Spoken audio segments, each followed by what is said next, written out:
اسلام کو ہی کیوں فالو کریں؟ اس سوال کا جواب میں بتاتا ہوں. پہلے ہی میں نے بتا دیا تھا، چھوڑو سارے جھگڑے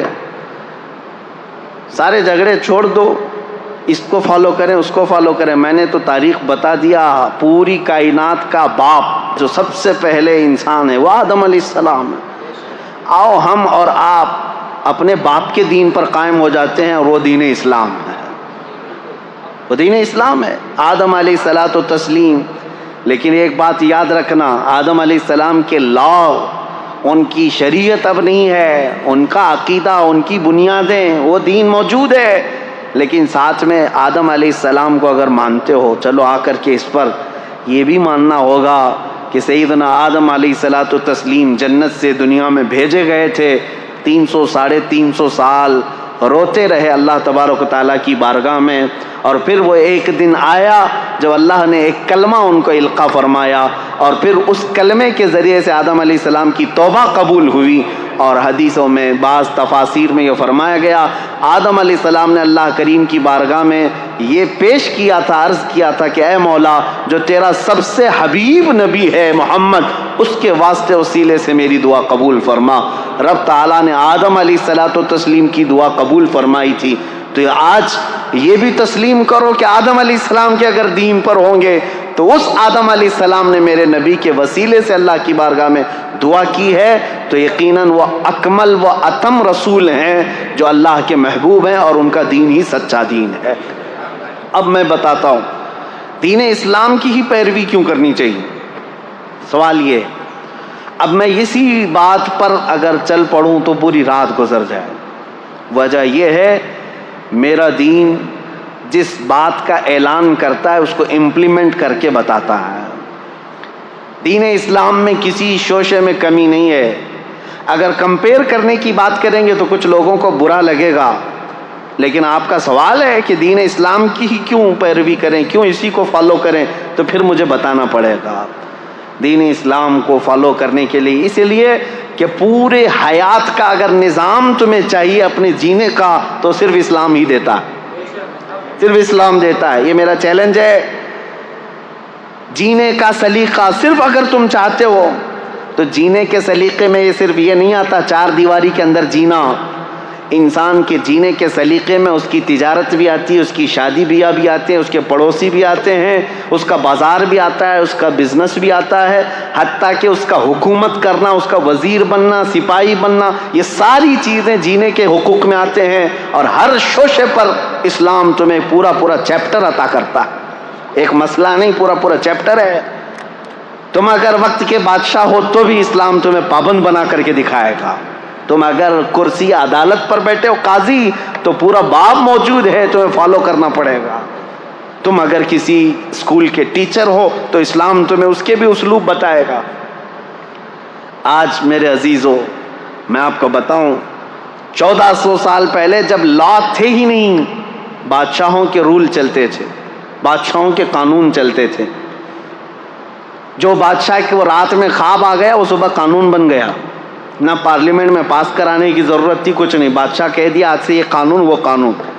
اسلام نے سب سے پہلے یہ دنیا میں قوانین پیش کیے کہ نہیں، حکومت بھی چلے گی تو لا کے ذریعے سے چلے گی، اور اس لا کے اندر وقت کا خلیفہ بھی داخل ہوگا، وہ بھی شامل ہوگا، قانون اس کے اوپر بھی ہوں گے، کسی ایک کے اوپر نہیں ہے.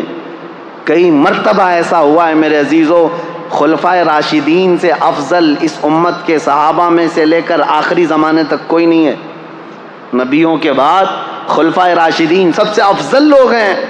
لیکن کئی مرتبہ ایسا ہوا ہے کہ حضرت عمر فاروق رضی اللہ تعالیٰ، حضرت علی کرم اللہ وجہہ الکریم عدالت میں حاضر ہوئے ہیں قاضی کے سامنے. وہ خلیفہ ہوتے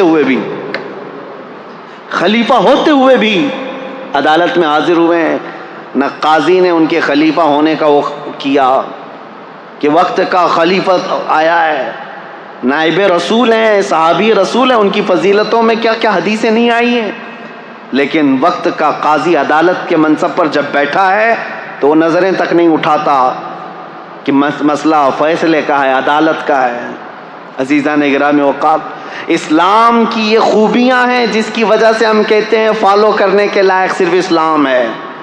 یہ دین مکمل ہے، انکمپلیٹ نہیں ہے، کمپلیٹ دین ہے۔ لاؤ تم زندگی کا جو بھی شعبہ، میں بتاتا ہوں اسلام کے ذریعے سے اس کے متعلق کیا حل ہے۔ کہیں دوسری جگہ ہم نے دیکھا ہے یا تو عورتوں کے حقوق نہیں ملتے ہیں، کہیں بچوں کے حقوق نہیں ملتے، کہیں شادی کے مسائل نہیں ملتے، کہیں تجارت کے مسائل نہیں ملتے، کہیں جرائم کے متعلق باتیں نہیں ملتی۔ آج میں آپ کو بتاؤں اسلام کی خوبیاں۔ ایک ڈاکٹر ہے امریکن، وہ ابھی اسلام قبول کر چکی ہیں، لیڈی ڈاکٹر ہے، انہوں نے کہا میں نے بہت پڑھائی کی، دیکھا بہت سارا فرق یہ ہے کہ برائیوں سے ہر دین روکتا ہے، ہر مذہب روکتا ہے، بلکہ آج کے قوانین بھی روکتے ہیں، لیکن ان کے اندر دگلا پن ہے۔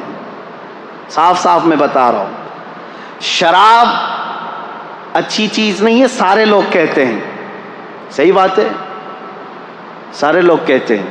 قانون کئی کنٹریز میں ہے، شراب پی کر کے کچھ بھی کرے گا تو ظاہر سی بات ہے اس پر پکڑ بھی ہوتی ہے۔ جگہ جگہ روڈ پر ہم دیکھتے ہیں ڈونٹ ڈرنک اینڈ ڈرائیو، شراب پی کر کے گاڑی مت چلاؤ۔ کیوں میاں کیا ہوتا ہے؟ شراب پی کر، ارے یہ پولیس والے تو گھس گھس کر کے منہ سونکھتے رہتے ہیں کہ شراب پیا ہے کہ نہیں ہے، رات کو ان کی ڈیوٹی رہتی ہے شراب پیا ہے کہ نہیں، ہر ایک کا منہ چیک کرتے رہے۔ کیوں؟ قانون کے خلاف ہے، اور گاڑی اگر چلا رہا ہے شراب پی کر کے ٹھوکے گا، کسی کو مارے گا، خود بھی مرے گا، دوسرے کی بھی جان کو خطرے میں ڈالے گا۔ یہی مسائل ہے نا۔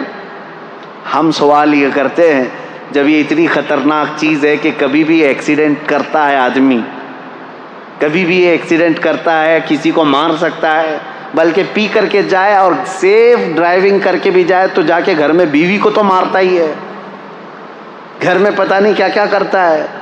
کہاں یہ تو ہوتا ہے۔ ہم نے کہا یہ سب لکھ کر کے لگاتے آپ ہو، ڈونٹ ڈرنک اینڈ ڈرائیو، لیکن ہمیں یہ بتاؤ کہ اس کو پینے کی جگہ کہاں ہوتی ہے اور اس کو پلانے والے کو لائسنس کون دیتا ہے؟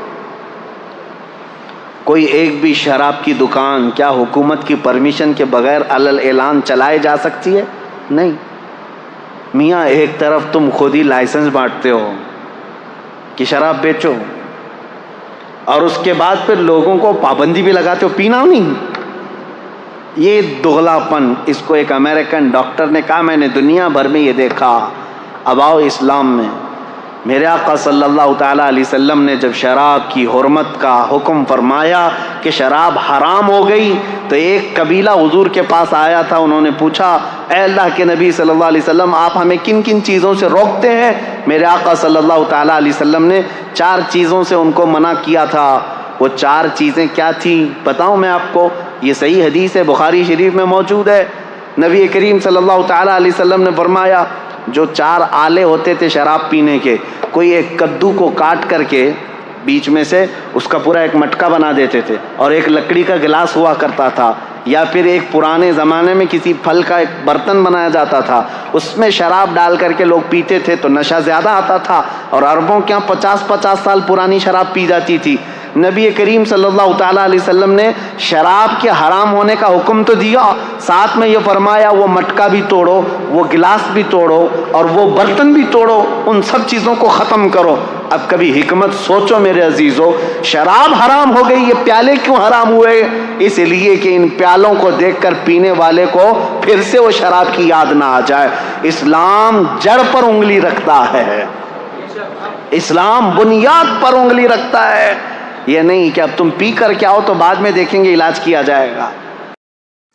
میرے پیارے آقا صلی اللہ تعالیٰ علیہ وسلم کے پیارے دیوانوں، امید ہے آپ کو یہ بیان پسند آیا ہوگا تو ویڈیو کو لائک کریں اور اپنے دوستوں میں رشتہ داروں میں شیئر ضرور کریں تاکہ ان کے عمل میں اضافہ ہو سکے اور ثواب دار حاصل کر سکے۔ اور اگر آپ ہمارے چینل پر نئے ہیں تو چینل کو سبسکرائب ضرور کر لیں اور آل کے بٹن پر کلک کر دیں تاکہ ہمارے آنے والی ویڈیو کا نوٹیفیکیشن آپ تک پہنچ سکے۔ تو ملتے ہیں اگلی ویڈیو میں۔ السلام علیکم ورحمۃ اللہ وبرکاتہ۔